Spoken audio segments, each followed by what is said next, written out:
സ്നേഹപൂർവ്വം ക്ഷമ സീരിയലിൻ്റെ ഒരു കമ്മിങ് സൂൺ എപ്പിസോഡിൻ്റെ പ്രൊമോ റിവ്യൂയിലേക്ക് എല്ലാവർക്കും സ്വാഗതം. ഹോസ്പിറ്റലിൽ നടന്ന കാര്യങ്ങളും അമ്പലത്തിൽ നടന്നതുമൊക്കെ യശോദ ഇങ്ങനെ ഓർത്ത് ആകെ സങ്കടപ്പെട്ടുകൊണ്ടിരിക്കുക.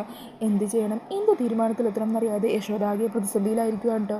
ഈ സമയം മുത്തശ്ശി വീണ്ടും യശോദയോട് കാര്യങ്ങൾ എന്താണെന്ന് ചോദിക്കുക. എന്താ നിൻ്റെ മനസ്സിനെ ഇത്ര കുഴപ്പിക്കുന്നത്? അന്നേരം യശോദ വീണ്ടും ഒന്നുമില്ല എന്ന് പറഞ്ഞ് ഒഴിഞ്ഞു മാറാൻ ശ്രമിക്കുകയാണ് കേട്ടോ. എന്നാൽ ഇത്തവണ മുത്തശ്ശി വിടുന്നില്ല. മുത്തശ്ശി നേരെ യശോദയും കൂട്ടി പൂജാമുറിയിലെത്തുവാണ്. എന്നിട്ട് ഭഗവാന്റെ മുമ്പിൽ വെച്ച് സത്യങ്ങളെ തുറന്നു പറയാനായിട്ട് യശോദയെ നിർബന്ധിക്കുകയാണ് കേട്ടോ. അങ്ങനെ യശോദ എല്ലാ കാര്യങ്ങളും മുത്തശ്ശിയോട് തുറന്നു പറയുവാണ്. പ്രിയങ്ക മോൾക്കൊപ്പം ജീവിക്കുന്നുണ്ടെങ്കിലും വരണ്ട മനസ്സിൽ ഇപ്പോഴും രാധികയാണ്.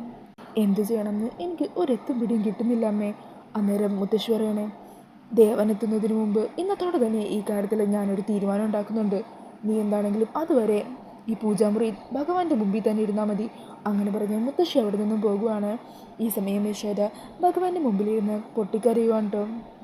എന്നിട്ട് മുത്തശ്ശി നേരെ ചെല്ലുന്നത് രാധികയുടെ റൂമിലേക്കാണ്. റൂമിലിരിക്കുന്ന രാധിക മുത്തശ്ശിയെ കാണുമ്പോൾ തന്നെ ആകെ പേടിച്ചു പോകുവാണ്.